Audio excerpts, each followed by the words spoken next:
আসসালামু আলাইকুম রহমতুল্লাহ। আজকের ফ্যাশন ডিজাইন সাবজেক্টে প্রেজেন্টেশনে উপস্থিত শ্রদ্ধেয় ম্যাম এবং আমার সহপাঠীবৃন্দ, সকলের প্রতি আমার সালাম। আসসালামু আলাইকুম রহমতুল্লাহ। সমস্ত প্রেজেন্টেশন জুড়ে আমি রয়েছি কাজী রাউফুল। আমার সাথে রয়েছে 240, 104 রোল, 105, 106 এবং 107। আজকে আমাদের প্রেজেন্টেশনের বিষয় হচ্ছে সেলাই মেশিনের নিডেল। প্রেজেন্টেশন শেষে আমরা যা যা শিখতে পারব: নিডেল কাকে বলে, নিডেলের কার্যবলী, নিডেলের বিভিন্ন অংশ পরিচয়, নিডেল পয়েন্ট কাকে বলে, কাটিং পয়েন্ট ও ক্লোথ পয়েন্ট নিডেল কাকে বলে, কাটিং পয়েন্ট নিডেল কত প্রকার, ক্লোথ পয়েন্ট নিডেল কত প্রকার, নিডেল ক্ষতিগ্রস্ত হওয়ার কারণসমূহ। এবার আমরা জানব নিডেল কাকে বলে। কাপড় সেলাই করার জন্য যে সুচ ব্যবহার করা হয় তাকে বলা হয় নিডেল। এবার জানব নিডেলের কার্যবলী। কাপড়ের কোনো ক্ষতি না করে কাপড়ের মধ্য দিয়ে একটি ছিদ্র করে, যার মধ্য দিয়ে সুতাযুক্ত নিডেল প্রবেশ করানো হয়। দুই, নিডেলের সুতাকে নিডেল সহ কাপড়ে ভেদ করার পর নিডেলের সুতা একটি লুপ তৈরি করে আরেকটি লুপ ববিন থেকে যুক্ত হয়ে কোষ গঠন করে। লক স্টিচ ছাড়া অন্যান্য মেশিনের লুপার দ্বারা উৎপন্ন লুপের মধ্যে দিয়ে নিডেল থ্রেডকে অতিক্রম করানো হয়। 4, কাপড়ের গুণাগুণ অক্ষুণ্ণ রেখে সুন্দর ও মজবুত স্টিচ তৈরি করানো হয়। এবার আমরা নিডেলের বিভিন্ন অংশ সম্পর্কে পরিচিত হব। 1, বাট, 2, শ্যাং, 3 হচ্ছে ট্যাপার, 4, long group, short group, scarf, needle I, tip, blade, group point, needle point. এবার আমরা বিস্তারিত জানবো। বাট কি? নিডেল গোড়ার সর্বপ্রথম অংশটি হচ্ছে কি বাট। এটি একটি নির্দিষ্ট আকৃতি থাকে যাতে নিডেল ক্যামের সাথে এটি লাগানো থাকে। তারপর হচ্ছে শ্যাং। এটি নিডেলের বাটের উপরের অংশ এবং শোল্ডারের মধ্যবর্তী অংশ। এটি একটি নির্দিষ্ট আকৃতি থাকে, এটি সবচেয়ে মজবুত থাকে। 3 হচ্ছে শোল্ডার। শ্যাং এবং বেল্টের মধ্যবর্তী অংশ হলে শোল্ডার। যখন নিডেল কাপড়কে ভেদ করে সর্বনিম্ন স্তরে যায় তখন শ্যাং শোল্ডার ভিতরে প্রবেশ করে এবং ফুটাটাকে বড় করে। এরপর আমরা জানবো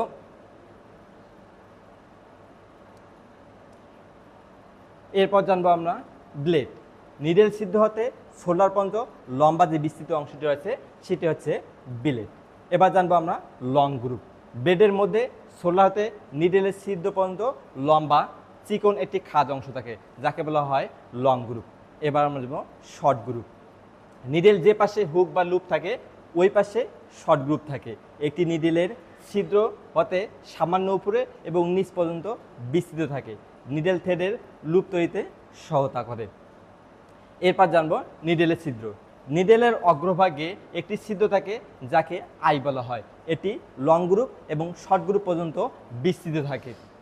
নিডেল ছিদ্রের মধ্যকার আকৃতি অত্যন্ত গুরুত্বপূর্ণ, বিশেষ করে নিডেল যখন কাপড়ে ভেদ করে নিডেল থ্রেড ক্ষতিগ্রস্ত হওয়ার হাত থেকে রক্ষা করে। এরপর হচ্ছে স্কার্ফ। নিডেলের ছিদ্র ঠিক একটু উপরেই ছোট একটি খাঁজ আছে যাকে বলা হয় কি স্কার্ফ। এরপর নিডেল পয়েন্ট। নিডেলের ছিদ্র হতে নিডেলের টিপ পর্যন্ত বিস্তৃত অংশকে বলা হয় নিডেল পয়েন্ট বলা হয়। নিডেল পয়েন্ট তৈরি করা হয় যাতে কাপড় ভেদ করার সময় কাপড়ে কোনো প্রকার ক্ষতি সাধন না করে। এরপর টিপ। নিডেল পয়েন্টের শেষ প্রান্তকে টিপ বলা হয়। নিডেল দ্বারা কাপড় ভেদ করার দক্ষতার সাথে টিপ সম্পর্কযুক্ত। এরপর নিডেল পয়েন্ট কাকে বলে? নিডেলের ছিদ্র থেকে টিপ পর্যন্ত অংশকে বলা হয় নিডেল পয়েন্ট। এবার দেবো নিডেল পয়েন্টের প্রকারভেদ। নিডেল পয়েন্ট সাধারণত কাটিং পয়েন্ট ও ক্লোথ পয়েন্ট। এবার আমরা জানবো কাটিং পয়েন্ট কাকে বলে। শীট মেটেরিয়াল, চামড়া, প্লাস্টিক প্রকৃতি সেলাই করার জন্য যে পয়েন্ট বিশিষ্ট নিডেল ব্যবহার করানো হয় তাকে বলা হয় কাটিং পয়েন্ট। এরপর জানবো ক্লোথ পয়েন্ট নিডেলের সংজ্ঞা। কাপড় সেলাই করার জন্য যে সকল পয়েন্ট বিশিষ্ট নিডেল ব্যবহার করানো হয় তাকে বলা হয় ক্লোথ পয়েন্ট নিডেল। কাপড়ের মধ্যে কাপড়ের সুতা লুপ আকারে আবদ্ধ থাকে। যদি একটি লুপ সুতা কোনো কারণে ছিঁড়ে দেয় তবে কাপড়ের গঠন ওই স্থানতে খুলতে শুরু করবে। এরপর আমরা কাটিং পয়েন্টের প্রকারভেদ। কাটিং পয়েন্ট সাধারণত 3 প্রকার: ওয়েস্ট পয়েন্ট, পাশে আমরা চিত্র দেখতে পাচ্ছি; ক্রস পয়েন্ট, পাশে চিত্র; টুইস্ট পয়েন্ট, পাশে চিত্র। এরপর আমরা জানবো ক্লোথ পয়েন্ট। এবার ক্লোথ পয়েন্ট নিডেল সাধারণত 2 প্রকার: needle ball point, needle set point. এরপর বল পয়েন্ট নিডেল।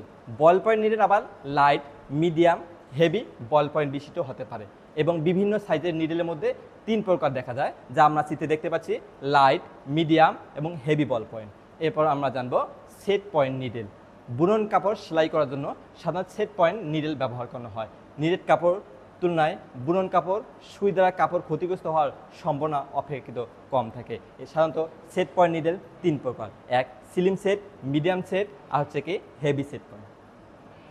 এরপর আমরা জানবো নিডেল ক্ষতিগ্রস্ত হওয়ার কারণসমূহ।